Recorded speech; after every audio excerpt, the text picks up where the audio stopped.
Good evening and thanks for joining us. I'm Mitchell Ringos. Well, Marit Stiles has been officially named as the new leader of the Ontario NDP today. She was the only person to run for the leadership after the former leader, Andrea Horwath, announced her resignation on provincial election night last June. Stiles thanked supporters at an event today in downtown Toronto. I am so grateful for your support, and I am truly honored to be the next leader of Ontario's New Democratic Party. This is a big day because as we come to the end of this leadership election, we're starting something new. Today, we start the countdown to the end of Doug Ford's disastrous government and the beginning of a bright new future for Ontario. The Ford government released their health plan for connected and convenient care earlier this week. It's being marketed as an improved healthcare experience with more convenient access to services, and local PC member believes the benefits will be felt here in the Northwest. It's a three-pillar plan, each focusing on faster access to healthcare, including the changes to allow pharmacists to provide prescriptions for more common ailments.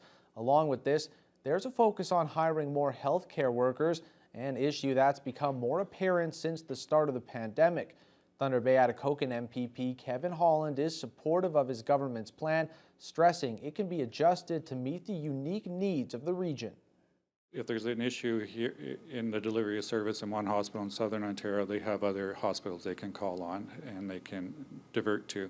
We don't have that option here in Northwestern Ontario, and the government recognizes that. So there's going to be the emphasis being placed on the areas where we need to focus, increase attention on. Holland adds that the plan will bring health care to another level across the province. Meanwhile, the Ontario Medical Association is calling on the province to include a number of healthcare measures in the 2023 budget, which they say would improve health outcomes in the Northwest. At a pre-budget consultation meeting held in Sault Ste. Marie on Tuesday, OMA Chair for the Northwest District, Dr. Stephen Vihir-Yoki, outlined a number of measures he said would address urgent issues in the healthcare system throughout the province and particularly in the Northwest. He wants to see more foreign-trained doctors licensed through a practice-ready assessment program, a mentorship program designed to keep physicians in the North, centralized wait lists for surgeries and procedures in each region to increase access and transparency, and provide diagnostic equipment and services inside long-term care homes to reduce the burden on hospitals. More than 21 million patient services and procedures that would have taken place during the pandemic did not, causing wait times for many diagnostic procedures and surgeries, which were already too long before the pandemic and tended to exceed provincial guidelines. As a result, patients who would have been diagnosed and treated sooner are presenting to us later and sicker. Vihir-Yoki, who is also Chief of Emergency Services at the Dryden Regional Health Centre, says while he appreciates investments made in the last provincial budget, including the new cardiovascular surgery program in Thunder Bay, he says the urgency of the situation demands more aggressive action.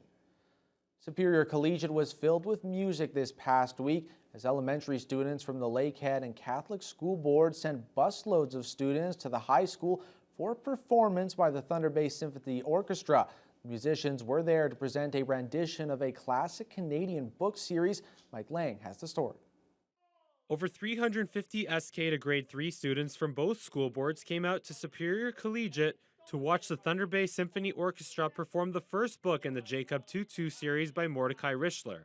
Jacob Tutu Meets the Hooded Fang featured 7 musicians and narration by the orchestra's principal violist, John Selleck.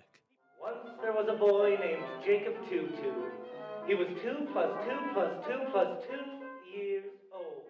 The TBSO's education coordinator, Ishen Su, says the story is something a lot of young kids can relate to, especially because the main character is around elementary school age.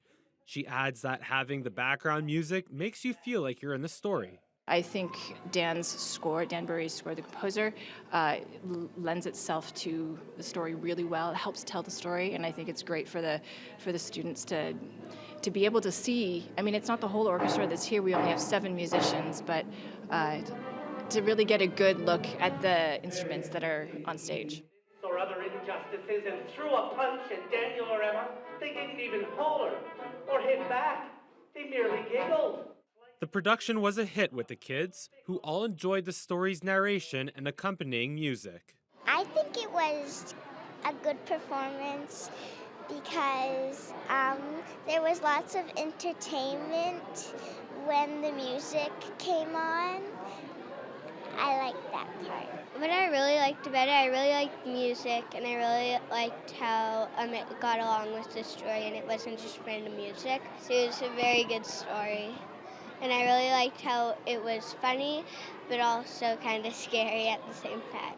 Elementary coordinator Fred Van Elberg says it's important for both school boards to be able to work with the orchestra and give students the opportunity to experience and get involved with the arts in ways they haven't before. Opportunities for kids in the arts is essential. It allows students to explore, to express, to interpret the world around them, and by being able to enjoy a performance like they had today, allows them to maybe think about that's something they might see in their future, that they might want to play an instrument or perform in the same manner. It was on Facebook, it was in the newspapers, wherever I went, everybody laughed. Mike Lang, TBT News. Curling organizers in Kenora are looking to hold more big events in the years ahead after successfully playing host to the Northern Ontario Provincial Championships last weekend. Kenora Mayor Andrew Poirier says he was very impressed at seeing the hockey rink at the Recreation Center converted into 5 curling sheets. The event featured 11 men's teams and 7 women's teams battling for the right to compete at the Brier or the Scotties Tournament of Hearts. Kenora Curling Committee member Tracy Stasiuk says they were very excited to finally put on the event after it was canceled in January of 2022 due to COVID lockdowns. It feels like we've been planning forever. It's 2 years in the making.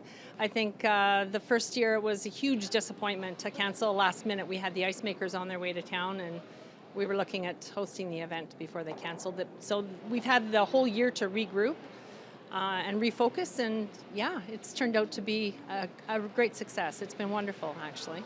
Well, we would like to turn it into a 4-season tourist destination. We're working hard in the winter. There's some gaps in between, but there's a lot of people out there with a lot of interest, and they're trying to bring things here 12 months of the year.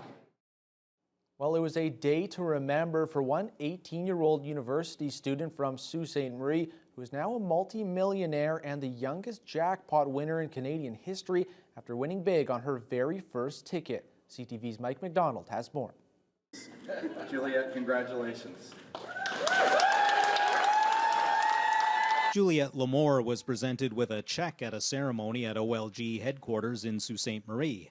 She says it was her grandfather who told her to buy a lottery ticket. Days later, while at work, Lamore was told by her colleagues that the winning ticket for the January 7th draw was sold in Sault Ste. Marie.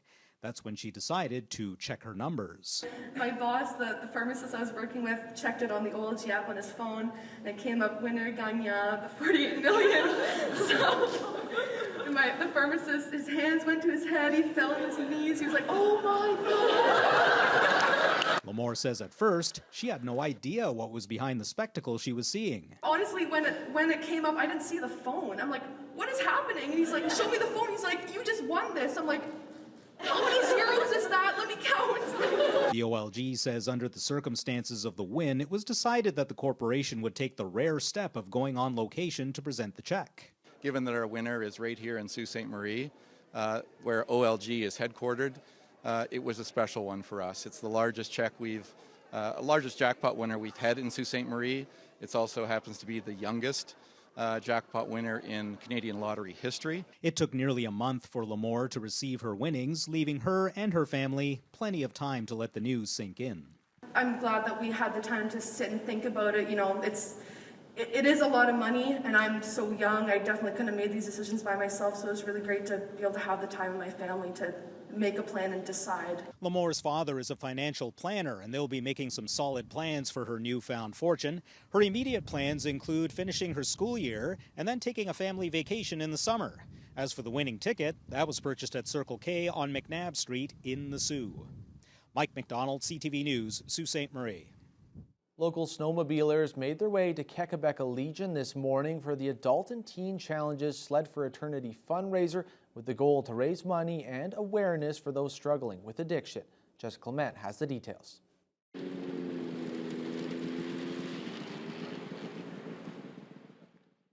Despite the cold, over 50 snowmobile riders joined forces and traveled over 100 kilometers in support of individuals going through active addiction. The group started out at Quebec Legion before heading towards Fantasy Falls, Petro-Canada to gas up. From there, they traveled north to Chibanawan Community Center for lunch, then headed over to their next checkpoint, which was Timberland Hotel and Gas, where they were able to fill up again.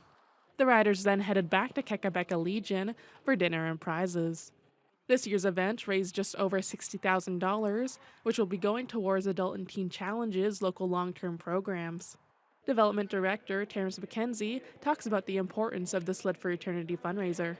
It's our first one of the year. Usually early in the year following Christmas is when donations aren't the highest, and so it just really helps us kind of start the year off strong and able to support our programs. Community Ministry Manager Don Barry says these types of events not only lets them raise awareness for their programs, but also allows them to speak to members in the community. It is huge for us to raise awareness. We get out there in the community, so we're partnering with businesses and folks, but we're also, this is a chance where we get to meet with them, hear about their loved ones that may be struggling or the people they know, and be able to talk about our community groups, those Ready Now recovery groups, and getting support out in the communities. More information about Adult and Teen Challenges' various programs and events can be found on their website. Jessica Clement, TBT News. We're now joined by sports anchor Mike Lang. We go from the snowmobile trails to the hard court for some local basketball. Yeah, Mitch, it was a really exciting game at the Fieldhouse last night. The Wolves got down early, but they came back late. We'll have that story and more coming right up.